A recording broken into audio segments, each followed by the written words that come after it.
வாழ்க வையகம், வாழ்க வையகம், வாழ்க வளமுடன். குரு வாழ்க, குருவே துணை. இன்று mother's day. Excellence of mother பற்றி திருக்குறள் என்ன கூறுகிறது? ஈன்ற பொழுதின் பெருதுவக்கும் தன் மகனை சான்றோன் எனக் கேட்ட தாய். எனவேதான் பெண்ணின் மாண்பினையும் பெருமைகளையும் பாரதியும் கவிஞர்களும், ஏன் 20ஆம் நூற்றாண்டின் பிலாசபர் ஆஃப் காமன் பீப்புள் என்று போற்றப்படும் அருட்தந்தை வேதாத்திரி மகரிஷியும் அழகுபட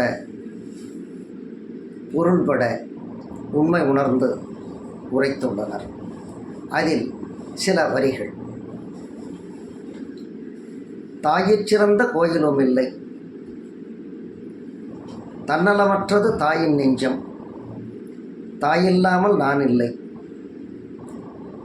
எல்லாம் தனக்குள் இருந்தாலும் என்னை தனக்குள் வைத்திருக்கும் அன்னை மனமே என் கோயில் என்று கவிஞர்கள் தாயின் மாண்பினையும் பெருமையினையும் போற்றுகின்றார்கள்.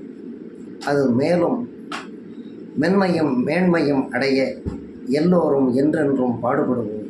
வாழ்க வையகம், வாழ்க வையகம், வாழ்க வளமுடன்.